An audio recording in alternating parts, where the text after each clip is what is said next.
প্রধান অতিথি প্রিয় কালাম ভাই, উপস্থিত কুমিল্লার প্রতিনিধি জনাব ওয়াসিফ ভাই সহ লাকসাম উপজেলা ও পৌরসভার সকল স্তরের নেতৃবৃন্দ, কুমিল্লার অঙ্গ সংগঠনের নেতৃবৃন্দ, সবার প্রতি রইল সালাম, আসসালাম আলাইকুম। প্রিয় নেতৃবৃন্দ, আসলে বক্তৃত বেশি নেওয়ার কিছু নেই, আজকে অনেক কথা হয়েছে। আপনারা জানেন, আপনারা এক প্রশ্নের রাজনীতি করেছেন, আমি এক প্রশ্নের নেতৃত্ব দিয়েছি লাকসামে। আজকে কিন্তু আমি লাকসামে এক সাইডে নেতৃত্ব দিয়েছি। আজকে দলের দুঃসময়, আজকে কালামকে দায়িত্ব দিয়েছে কেন্দ্রীয় বিএনপি, তারেক রহমান। আজকে আমি তাই চিন্তা করেছি, আজকে আমরা লাকসামে অত্যাচার নির্যাতন, সেই অত্যাচার নির্যাতন থেকে বাঁচার জন্য আমরা কালাম ভাইয়ের হাতকে শক্তিশালী করতে হবে।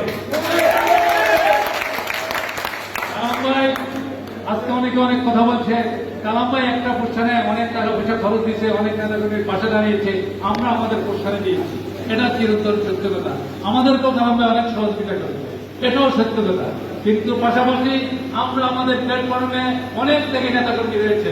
আমি কালাম ভাইকে অনুরোধ করবো আপনাদের মাধ্যমে, যদি মনে করেন ওরা অনেক থেকেই যুদ্ধ, তাদেরকে স্থান দেন, না দিলেও করার কিছু নাই, আমরা রাজপথে আছি, থাকবো। আপনারা জানেন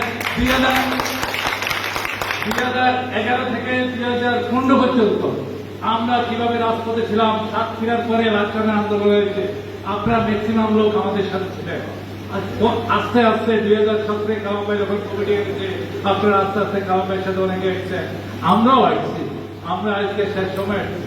আমি কালাম ভাইয়ের সাথে আপনাদের সামনে ওয়াদাবদ্ধ, কালাম ভাইকে আগামী নির্বাচন এবং রাজনীতি করার জন্য, এমপি বানানোর জন্য যত সহযোগিতা দরকার আমার ইনশাআল্লাহ চলছে।